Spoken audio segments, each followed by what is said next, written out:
And I have been living in Southeast Asia off and on for the last 3 years, and having an opportunity to immerse in the culture in this part of the world has given me an insight that there's something going on here within the lifestyle, within the belief system of the people, and therefore I've become more interested about what is this that makes it different. And so it seems to me it must be Buddhism. I've been living in Luang Prabang, Laos. We have upwards of 30-some temples that are active in a small community. And the entire atmosphere of this small town is really infused with this Buddhist culture. So I'm here with Supawan Green today, and she's going to answer some questions for me about what it is to practice Buddhism and what makes Buddhism a vital and very vital factor in our world today.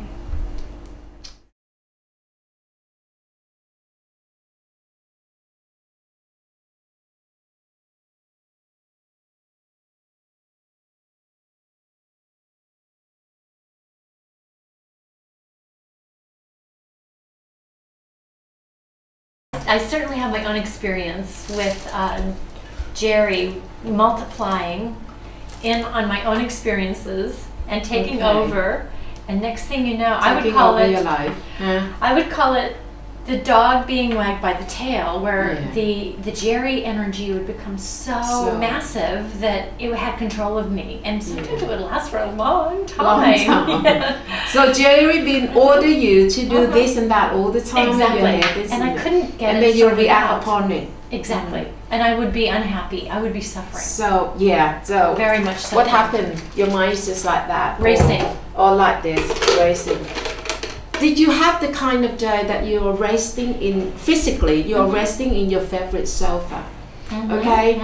But your mind is racing. It's just like a runaway train that you keep on going, you know, 1,000 miles an hour, and you're unable to stop it, which is quite scary, isn't it? And not only is it suffering, my area of study is health, and we're looking at stress and what stress does to the physical body. Oh yes, it's absolutely. Really serious when this much tail wagging body wagging is going on. It disrupts everything. It throws the balance of the physical self, and it becomes not just a short-term suffering. It can be very long-term suffering. You know what? The frightening part is that we're talking about 6.6 billion people in the world right now. And the majority of people are in this kind of state that they don't even know that they have this problem, do they? And what we do is we train our kids to look both ways when they cross the street. We eat a good healthy diet. We brush our teeth. Taking vitamins, we take vitamins, and exercise. Wear the seat belts. That is all about looking after this physical body. But we haven't recognized this conscious body. So basically, we have this big Jerry along with all his army, you know, taking our life over. You know, and it really steals our life, doesn't it? It steals our real. And unfortunately, some people never will have a whole entire life, and they'll never know their true selves. No. So this is the real crime scene, right? And really, this subject can you see that it's so important? It is so important, utterly important. Yet no one talk about it. Our entire education, we only prepare our children, you know, to be competitive so that they can earn money in 20 years' time. But we never help them, you know, prepare them to look after their true self. So their true self has been perpetually bombarded, abused, bullied, attacked. Eating alive, basically.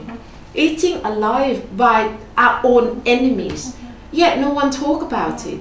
Is this a crazy world? Yes, and one of the things you said earlier was when we do have the opportunity, we know about meditation, it's a very intimate experience. Mm-hmm. And I think our society doesn't know how to handle that. We're very uncomfortable. We can really be with the distractions and everything out there, because it become our bad habits. I talk about mental. Let me show you another picture. Okay, we have.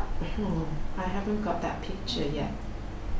Okay, because the majority of people in the world trapped, in this kind of thing, and it become our bad mental habit, and old habit die hard.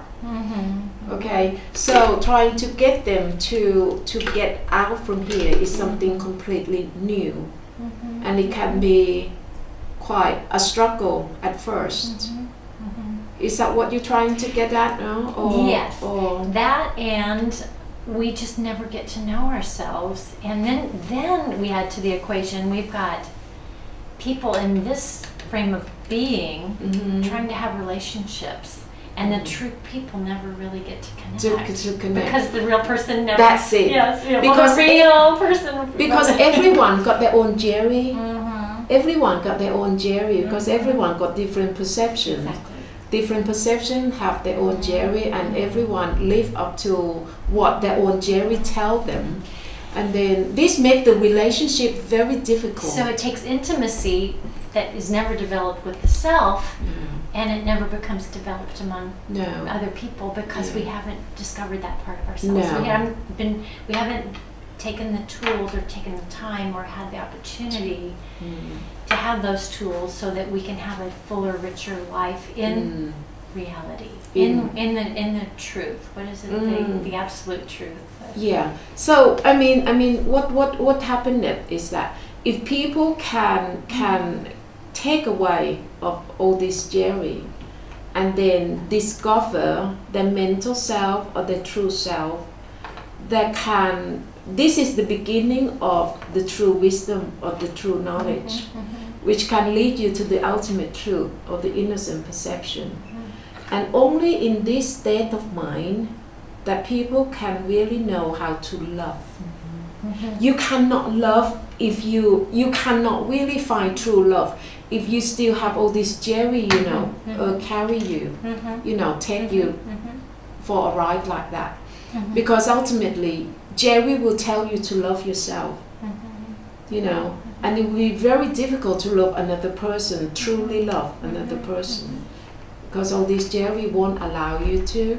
But as soon as you can take Jerry away and discover your true self first, and this experience is the source of real kindness, to be able to love people without having bending over to love people, or you just act it quite naturally, or without strings attached. Without any string attached, and sometimes you don't even know that this is an act of kindness.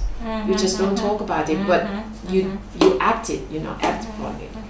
Okay, so but the point that I really like to talk is that the message, as important as your true self, like this, our entire global education do not talk about it. This is quite scary, so what are we learning about? Because you can never find any real peace, world peace, exactly, without any individual peace. I mean, my equation of world peace is just is the putting together of the individual peace of mind, okay? Put them together, in the end will become world peace. But how can you find the individual peace of mind? The answer is through this practice only. Because if you cannot take Jerry away from your head, from your heart, there is no way that you can find any peace. All these things, it won't give you any peace. This is all trouble. This is all wanting more all the time. This is all about thing, all sort of thing. You cannot find any real peace while you are in all this, forest. The real peace can only come out when you disconnect and go beyond from all this. This is where the real peace comes from, which the exact means, or the very direct means, is vipassana. or the 4 foundation of mindfulness, which I coined as bring your mental self back home.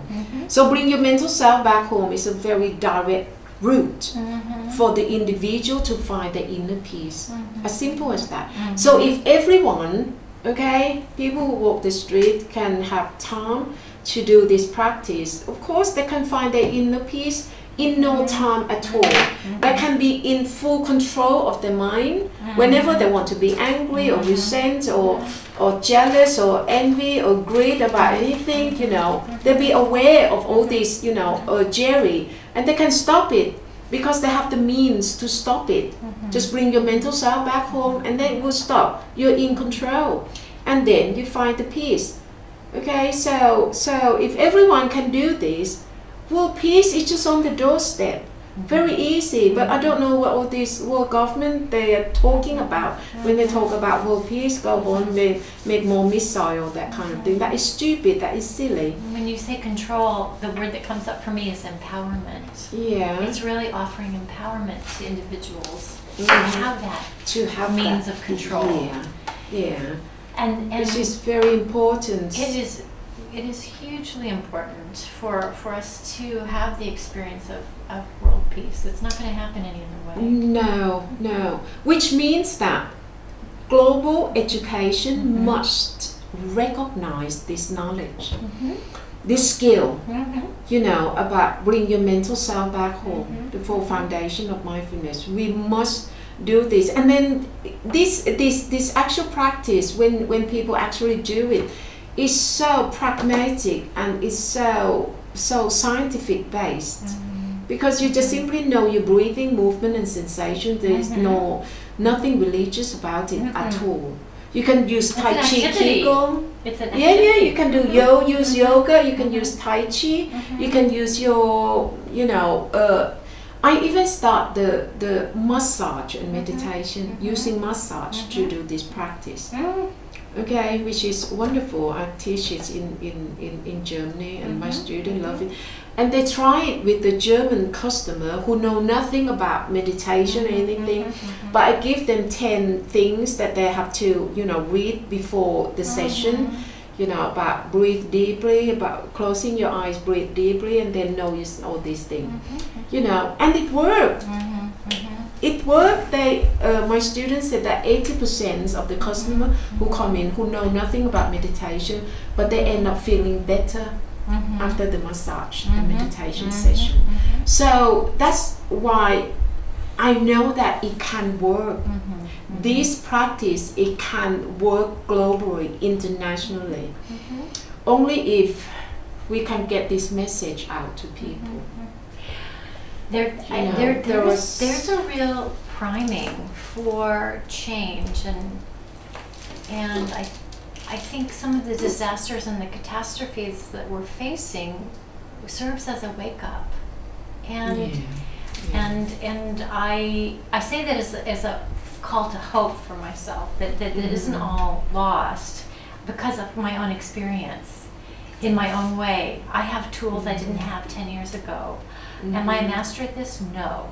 But I am certain that it works. I have enough experience, as you say, to know that that's where the true knowledge is. How long you've been having the interest of this meditation? How many years meditation in general, I started working with ways to reframe my thinking about, let's see, in the mid-90s. Okay. Yeah. And I really started to recognize in myself patterns where I would become the dog wagged by the tail, and that it was really disruptive to my life, and and it was suffering. It didn't feel good. No.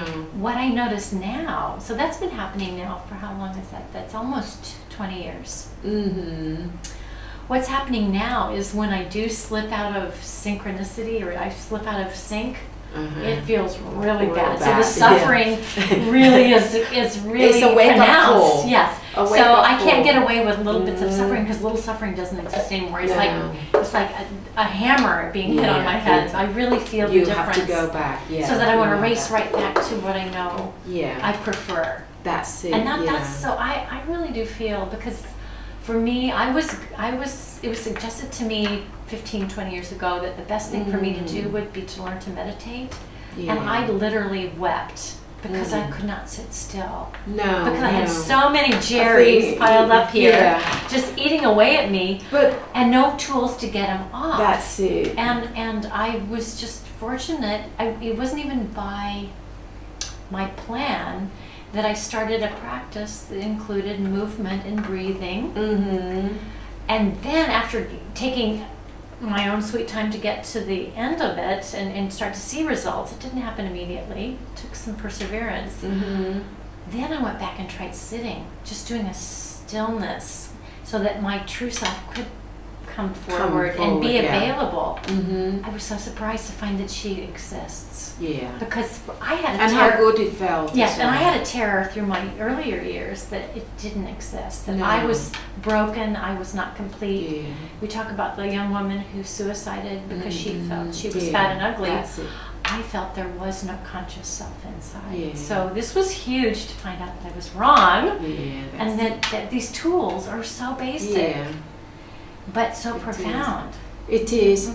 That's why it is so useful that if people, you know, will have access to this knowledge, you know, to this skill, because it's just so practical. Anyone can do it from young. I have students as young as 5 years old, 8 years old who started, and in Chiang Mai just have a 16 years old young man, boy who sat 3 days in my teaching and really, you know, listened to my teaching so attentively. Now and then when we get talking, he did say something like, you know, in the past, well, 16 he got the pass. He said that, I love all the music, you know, in the past, that kind of thing, download all the music, you know, from internet. But now, since he had the interest in this, bring the mental self back home, he kind of, you know, distant a bit, and he kind of getting bored of all the music. Well, talking like this, a lot of young children might be scared that without the music, how would, you know, life be?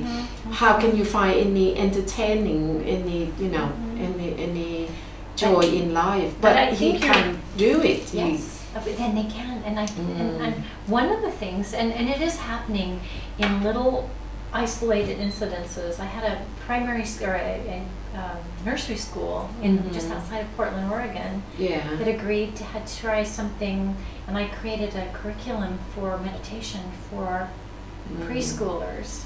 And it wasn't long drawn out, but it was focus on the breathing. Do some simple movements. And it was very interesting because it solved some of the problems they were having in this preschool. Now, of course, this is an isolated incident, and if we're going to see vast changes, we need to see this showing up across the board and across borders. But it works, and little ones can do it. The younger they are, the better, really, because the, you know, the handkerchief is still quite white, and they don't have complex mind. They don't have that many Jerry. The memory box is still very small, so it is easier for them to do. What I like to show you this fact, which is very scientific based. Suppose if this object, if it's heavier on the top, what's going to happen according to the law of physics? If it's too heavy at the top, this piece of object would topple, right? It cannot stand up. Okay, now look at this life form as a piece of object. According to the law of physics, if this thing is too heavy on the top, it will topple, right? So it is the same. Jerry is energy, and energy does have volume, you know. Energy does have volume, it takes space. So Jerry, in human's mind, concentrate on the head and the heart, right? Jerry is all working around in your head and in your heart, inside, which means that this part of your body, your head and your heart, is heavier than the bottom. So therefore, humans' life topple like this all the time. Topple in the sense of having stress, worry, anxiety, depression, breakdown, suicidal. All these mental symptoms are nothing but the sign of this life form being toppled because it's too heavy on the head and the heart, because due to there are many Jerrys. So what you have to do is to take away the Jerry population from your head and from your heart. Reduce them. Take them away. Okay? Take them away so that it can be lighter as having less weight. As having less weight. Once take away Jerry, okay, so it's lighter in the head and in the heart. This life form will be then rooted. Will be then rooted. Okay, underneath. Once you bring your mental self back home, use your eyes, know your mental eyes know your breathing, movement and sensation. This life can be rooted. Jerry is taken away, and then you be rooted. So you won't fall, you won't collapse emotionally that easy. So therefore, if you start to train children to know how to bring the mental self back home through Tai Chi, meditation, massage, or any technique at all that can take away their Jerry, their life will be rooted. So if you start them from 5 years, 5 years old at the kindergarten age, you come to teenagers, 15, 16, where the hormone was, all over the place. But if they have this skill, the skill will be improved through practice. 10 years, 15 years of practice, from the very young age, there is a much chance that when they grow into the teenage year, they won't be all over the place like that. They have a very good foundation. Their life is rooted, so they don't fall emotionally that easily. Okay, so their life can be quite firm. They can be quite happy, content in staying home and doing this and doing that. You see, so because they know. They know this fellow. So this is the strategy, really. This is the strategy. So whatever we talk about is so important that the government of every country, or the world government, if we have any world government at all, to recognize the value, to recognize this whole knowledge, this whole wisdom, especially about bringing your mental self back home. With this approach, try to help people to get to know the real self and know how to protect the real self by bringing the mental self back home. Okay, because physically we all need to have a home to go back to. If this physical self cannot go back home, we'll be in trouble, right? Okay, but this physical self is not your real self. So your physical home may have quite big Jerry waiting for you at home because this is not your real home.